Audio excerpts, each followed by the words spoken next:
to answer 3 questions from the Malacanang press corps. So let's start with Alexis.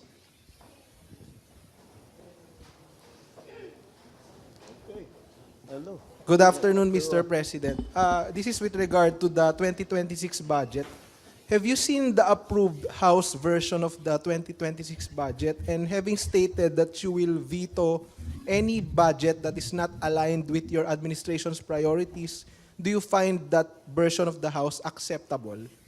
I think that I'm hoping and I'm fairly confident that that's not going to be necessary, simply because that we have been involved, I have been involved as you can imagine, I have been involved in detail on the preparation, especially in the House, of the budget.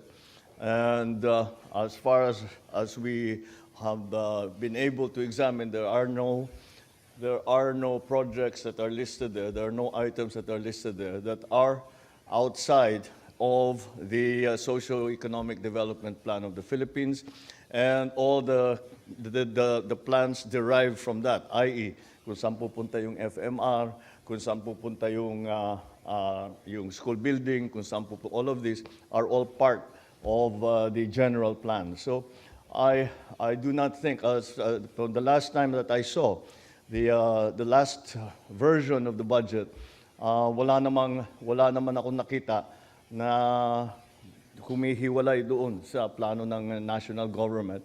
Kaya't hindi siguro kailangan mag-veto. Pero tignan natin kasi hindi pa tapos ang proseso. Dadaan pa sa Senado yan, dadaan pa sa BICAM, at titignan natin at titiyakin natin na ganun pa rin ang sinusundan na proseso na dapat nasa ilalim lahat ng ating plano para sa national na galing sa national government. And to further encourage transparency, I intend to live stream the BICAM. So that's what I told them already. There is no more small committee. Yung dating ginagawa, that they have a BICAM, then they suspend, then there's a small committee. Wala nang small committee. I have the agreement of the Senate President and the Speaker na ganun ang gagawin natin. We will live stream the entire process so that if there are questionable, shall we say, insertions or additions or all that, it will also be clear who made those changes or who proposed those changes, so that people will know. So that's that is what we have instituted, some new procedures. But you know, the BICAM is actually a public hearing, pero hindi ganun ang nasusunod. So because may small committee, so now it will be all out in the open. Thank you, Mr. President. Thank you. The next question from Maricel Halili. Magandang hapon po, Mr. President. Good afternoon. Sir, following the protest rally last September 21, there were talks about coup threats, there were calls... About? Coup threats, sir. There were calls for the uniformed personnel to withdraw their support from your administration. How confident are you that our uniformed personnels remain to be loyal to the administration, considering that we can expect more rallies until, I guess, November 30? Mm-hmm. Yes. I'm never confident in that sense, in the sense that I know that you have to be very careful to keep everyone as part of the administration and in support of the administration, supportive of the administration. And so we are constantly talking to everyone and saying, is this? We are very open in our discussions, and whoever has any kind of grievance or have any kind of complaints, and who might be thinking of saying that this is not, we no longer agree with the administration, we always go to them and say, what can we do to accommodate your advocacy or some of the things that they would like the national government to do. And so that's what we are doing. And you know, it doesn't serve any. It is dangerous for someone in my position to be complacent. to say, don't worry, everybody, so everybody. Kung may reklamo, bukas naman kami. Sige, magreklamo kayo, sabihan nyo sa amin. Okay, if it's something that we have to attend to, we will. Because we try to listen to everyone. And so that's the only way. That's the only real way that you can keep the support of people in different sectors. So when you ask me how confident I am, all I can say is that in our assessment, we are still very much, the administration is still very much on solid ground in terms of support from the different sectors of society. However, we work very hard to continue to earn that support from them. We know that because they voted for you in the last election, that nothing will change. Hanggang kamatayan, yan na yun.